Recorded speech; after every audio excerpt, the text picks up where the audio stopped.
Kembali di Kompas Petang, Saudara. Garda Revolusi Iran melarang ekspor minyak dari kawasan Timur Tengah ke negara-negara mitra Amerika Serikat dan Israel selama konflik berlangsung.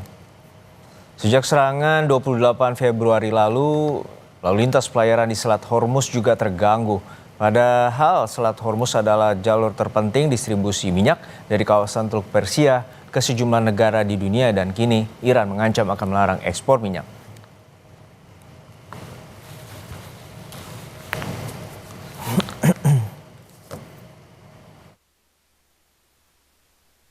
سردار ناینی با تاکید بر اینکه نیروهای مسلح ایران اجازه صادرات 1 لیتر نفت از منطقه را تا اطلاع ثانوی به طرف متخاصم و شرکایش نمیدهد گفت چرا به مردم آمریکا حقیقت را نمیگویید که همه زیرساخت‌های نظامی آمریکا در منطقه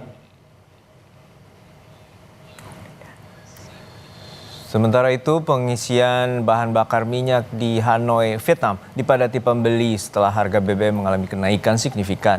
Panic buying tidak terhindarkan imbas konflik Timur Tengah yang tengah terjadi. Antrian sepeda motor dan mobil terjadi di sejumlah tempat pengisian BBM di Hanoi. Sebagian SPBU tutup akibat kehabisan pasokan. Harga BBM di Hanoi mengalami kenaikan dalam beberapa hari terakhir, yakni menjadi 29.120 dong Vietnam per liter atau sekitar Rp18.713 per liternya. Setidaknya ada 7 SPBU di Hanoi telah membatasi penjualan di tengah kekurangan pasokan BBM. Dilansir FPTN, Perdana Menteri Vietnam Pham Minh Chinh telah menghubungi rekannya di Kuwait, Qatar, dan UAE untuk mengamankan pasokan BBM tambahan. Pemerintah Vietnam juga mengimbau penerapan pengaturan kerja dari rumah untuk menghemat pasokan BBM di negara Vietnam.